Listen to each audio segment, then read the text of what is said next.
Hey everyone, Dustin with Jagged Brush Studios. I know it's been a really long time since I put out a video and I've missed it. Been waiting for something exciting to come along, been looking forward for some new products, maybe some reason to get out and do a video, and when the Army Painter reached out to me and said, hey, we've got something new we'd like to send you, I was all for it.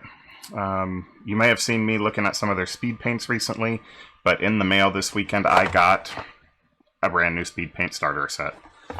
I've been looking forward to this box for a long time. It's been something that I've been hoping to get my hands on since I've known about it. As soon as I got the box, I knew I was going to make a video for it. I've only had the box in my hands for about a day at the time of this video that was being shot, and it was really hard to put off until the weekend when I had time to shoot the video, because I just wanted to tear into the box. But you might have seen some of the miniatures I've been painting. I've been posting some of the images of the speed paints that I've been using and how I've been using them in combination with regular paint. So I've got these Saurians, I think they're called, from One Page Rules, and I've printed them on my printer. I've been working on a little small army of these Saurians for generic fantasy battles. Been really looking forward to painting them, and I figured, hey, what better chance to test out a bunch of different colors than in some Lizardman type army, because they can really be whatever colors I want them to be. So I set to breaking out the paints. I set to priming my miniature. I used a gray primer all over, and then I shot black ink from down below and white ink from above.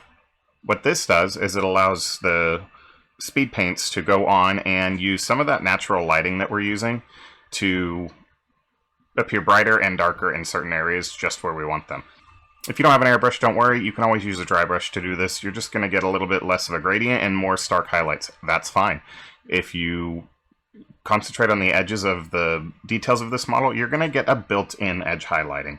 I didn't do that on any of the models that I've done, but it's a possibility. So then once the primer and the ink was dry, I went ahead and started applying my red.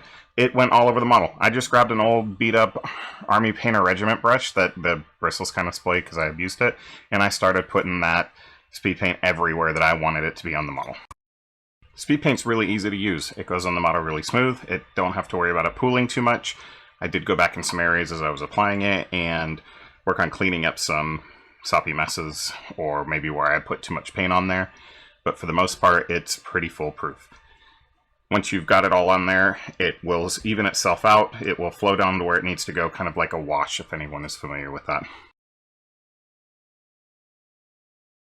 You could stop at this point if you wanted to, and you have a very nicely shaded and highlighted model. Should you choose to stop here, like I said, just do the rest of the details. I'm not. I'm going to add some more colors to the red. I'm going to highlight it up a little bit. The Army Painter air paints are what my preferred method of highlighting stuff right now. I just use it with a brush, put it right on my wet palette. You don't have to, of course. Like I said, this speed paint is ready to go at this point if you're ready to just get on with the details.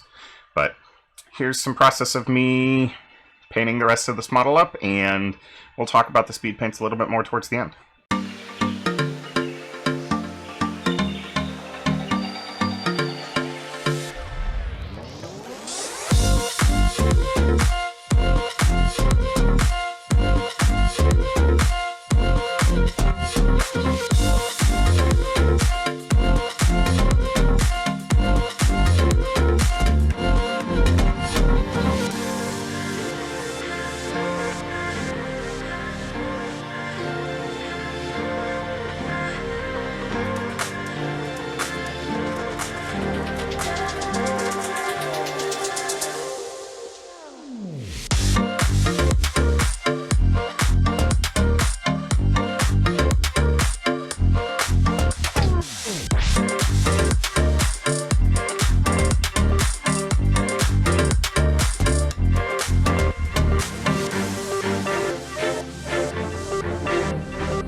So, what do I think of Army Painter speed paints? Well, as you can see by the photos, they are very bright and vibrant.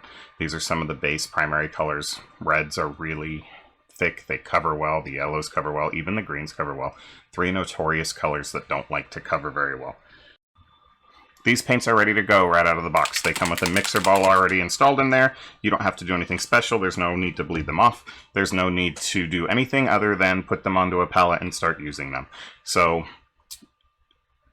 would I recommend them? Absolutely. Are they going to replace all of my paints? Probably not, but I have started using them as a base coat anywhere that I'm planning on using those colors anyways, because it removes an entire extra step of shading things. Not having to go through with a shade and then come back and try to bring up my colors back to what I want them to be has been a massive time saver in my painting journey so far. I've only used them on a few models. I did a bunch of terrain. You can go back and check that out on my social media sites. They work great for that as well, because you could just one coat, wash, and done. And that's literally one coat of paint, wash included in that. And those were ready to use. These lizard men, I'm going for just a little bit more, so I'm adding some extra details and highlights on there. But again, you don't have to do that. These paints are ready to go as soon as you're ready to use them. I really think they're going to be great for anyone that has any type of batch painting that they need to get done, any type of entire armies they need to get done. Even though these lizard men weren't batch painted because each one's an individual color, the speed paint really helped me speed up the entire process. So I don't have anything really negative to say about them. I think probably the only negative thing I could say is that they can be oversaturated, and so make sure that your undercoat that you're applying is really got a lot of contrast on there, like with the difference between the highlight and the dark underneath, and you're going to get a great result out of these. But if you just put them over like a gray primer, you're still going to get a result, but it's not going to be as stark as maybe what you could get if you were to apply that extra step. So I think that's because they are such pigment heavy that they're covering everything. And that's great. That's what you want in a speed paint. But in the flip side of that is that they can appear just a one tone if you don't have a good base foundation to put them on top of. So they come out soon. Early 2022 is what I know. I'm not sure on the actual date, but you know, they are up for pre-order now. I think you may have to check, but you could always just wait and see, and maybe find somebody that has a bottle of them. But I know that they're going to be added to my regular rotation of my paints.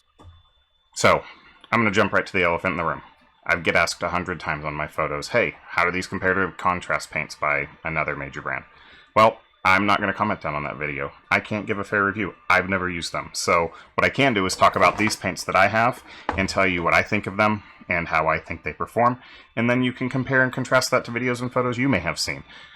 But I'm not going to go talking about paint that I've never used. I hope you end up enjoying these Army Painter speed paints as much as I do. Like I said, I've got this box and then 4 other colors that I've tested.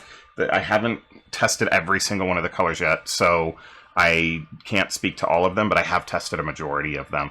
The oranges, the reds, the yellows, the greens, the blues, those are all wonderful. The brown is great. I love the brown color for different things that need to be leather or wood or anything like that, especially when you add some extra highlights. But they've all been great so far, so I can't wait to get something to paint the rest of like these purples and some of these other colors that I have here. Like this High Lord blue is different than the Cloudburst blue that I was using on something else.